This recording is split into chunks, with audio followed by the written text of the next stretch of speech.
Hey everyone, and welcome to Almost Cancelled. I'm Peter, that is Connor, and we are going to talk about Incorporated Season 1, Episode 4. It's called Cost Containment. Full spoilers for the episode, as always. I've got to be honest, this is probably the weakest episode for me yet. I would go as far as say it's easily the weakest episode. Well, there you go. You feel even more strongly about it than I do. Yeah. I think the biggest problem with this one is that there's several subplots that I really didn't care for. I didn't necessarily hate them, it was just kind of like But indifference. indifference. Yeah, that's the word. And I Indifference. felt like with almost any show, indifference is a bigger crime than like me actively disliking it because that's just boredom. And at that point, why am I bothering? The plots I'm talking about here are Theo's plot where for the mob boss, he has to break some kid's leg because it sets up this idea, both in this and in the flashbacks, that when someone gets a scholarship, out of the poor area so they can go to college and possibly get to the rich area, they are a target. Some people might like put a hit on them, for example, so that it goes to the second place person. So the second place family might, put a hit, and this is what happens. And Theo's the one tasked with like breaking this basketball player's legs, and it's someone who recognises him, and he feels obviously bad about it and guilty, and he tries to have a drink with them, but then he you know tells him what he has to do, and the kid's like, yeah, do it, do it. They're just going to kill me anyway, so I'll just go and break my legs. I just didn't care about any of this plot the entire time it was happening. Yeah, I kind of feel it's hard to care about Theo in general because we just all we get is these plots. Like I don't understand his character. I don't have a problem with him in and of himself. Like, he's fine in the sense that he's the brother of Elena, and he's got a connection to Ben, and that's like why he's important. I just don't think we actually need to give him plots that where he's off Yeah, on his because he own. feels so divorced from everything else that it kind of feels like, okay, this is just to keep him around. Yeah, it feels like it's just to give him something to do. Like, Yeah. you could easily just have the show continue and only have him pop up when it's relevant to the main plot. It feels like, no, we want to make him a main character, so we're going to give him all these things to do. Yeah. Maybe in an attempt so that we care about him, but it just kind of feels like, um, Yeah. whatever. Yeah, it's one of those things where it doesn't know what to do with the side characters. And here it's kind of obvious, just don't bother. Because at least I wasn't really a fan of Roger's plot in this episode, but at least that was actually related to the main plot. Because he's trying to, Yeah. like, he's trying to go against Ben, he's trying to, like, build up evidence and, stuff to support him. So I didn't enjoy him going to his father in those scenes, I didn't enjoy him going to his brother, but at But least there it was was a relevant. purpose to it, Yeah. wasn't there? Like you got what it was there for, even if you didn't think it was done particularly well. Yeah. That said, though, I still didn't really care, which No. was the other subplot I really had a problem with. The flashbacks are kind of weird because it's like most of them were related to Elena not getting her scholarship, being offered the escort service sort of thing, essentially for the the executives, and then the whole idea that she gets the scholarship because the second place is found cheating, but then someone tries to assassinate her with a bomb, and it's just kind of like, okay, right, so what? It's just whiplash. It's it's whiplash. That's not even my problem with it. I think my problem with it is that it's trying to tell the story of how she ends up like taking this position, and I feel like I almost would just rather find out like later on, like in present day. Well, yeah, I feel like that's my problem as well. Like when I say whiplash, it's because these events are fine, but did we need it all in one episode? In what, like a small section of the episode as well, with it just being the flashbacks? Yeah, There's quite a lot to get in there all at once, and I don't know. I feel like this could have been like a few separate parts to it. see, that's weird. I almost feel like it's the opposite. I feel like there's almost nothing. I feel like it's just the one thing happening in opposite directions repeatedly. Well, yeah, but I feel like if you have it set up that maybe, oh, this is a thing that's going to happen, she's going off here, and then maybe next week we go, okay, now maybe we should get in this scholarship, and then have the events happen. It's just like, oh, this is everything in one chunk. Well, I had to line up thematically with Theo's plot, didn't I it? mean, So, I guess, so they had to get to the point where she was being attacked for it. I guess so. But yeah, this flashback I had a bigger problem with though, because it just felt kind of separate, but it was there. It was just like it was Ben and younger Theo, and he's like hacking the exchange rates at the money exchange, so that he can go up and get a ridiculous sum of money for his the euros that he has, because people have all these random currencies in this timeline, and yeah, they get some money because he's trying to get money. I mean, it's relevant to the other flashbacks because he's getting the money so that him and Elena can, buy into this farming scheme they want to do now that she's not going to the college. But otherwise, it's fairly separate, and it's almost like, oh, is that Theo? Okay, well, I don't think we've seen him in a flashback yet. Maybe early on a little, just in glimpses. I don't know. A much younger age if he was. Yeah, but again, I don't really care. Yeah, the flashbacks this week were not that interesting. It was hard to really get into them. What I did like about this episode, and it was something that kind of tacked on to last week's as well, is I'm liking the adverts and the propaganda sort of videos that we're getting spread throughout. Like it opens with this video. It's kind of like how right now we'll get like commercials on TV for giving to charity for maybe places in Africa where drinking water is a problem and stuff like that. And it was a Chinese video asking for donations to help Americans who no longer have like drinking water and food and stuff. And I appreciated that. I thought that was a nice little twist to show how different things are. Yeah, and you got a little bit of, oh, this is kind of what happened to the world. Like, because obviously we've had it hinted at and they've mentioned things, but this was like, no, this is what happened. This was like a history lesson in this advert. And the other one we got was at the pregnancy clinic, where it was like this commercial trying to convince all the prospective parents to not get pregnant themselves, to use a surrogate. Obviously, it's kind of like Gattaca, where it's funny that it's like Gattaca because we compared the first episode a lot to Gattaca in terms of tone, but where they kind of genetically choose what their baby is going to have, and they make sure it won't be sick and all that. It'll be genetically perfect.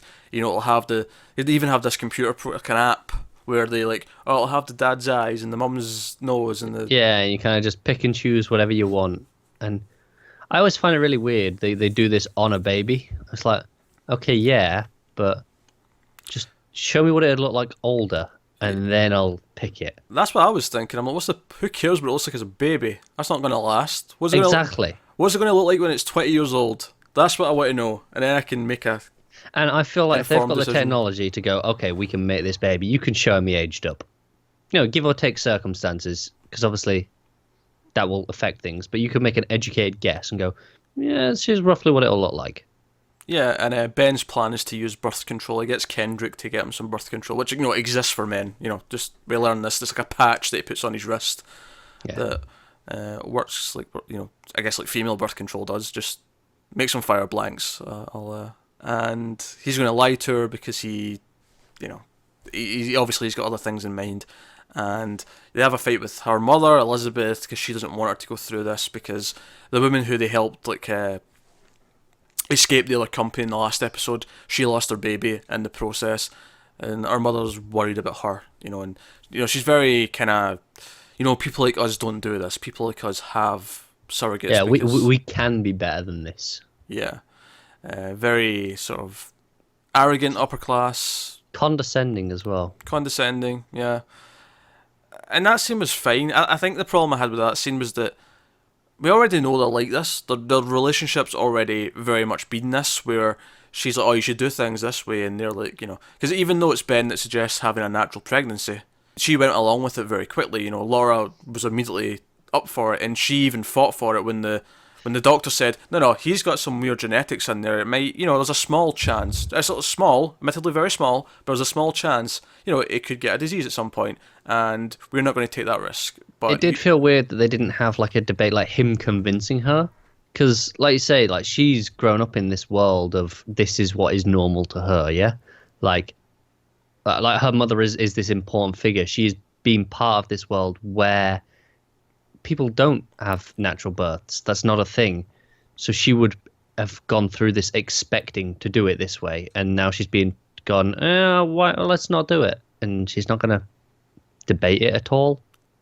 I'm kind of okay with that. I feel like it fits her character because we've seen that she does go against her mother at every chance. Well, no, I get that, but I feel like she would have at least said something first. Like, oh, like, are we sure? What, why? But she just goes straight to, like, yeah, okay, sure.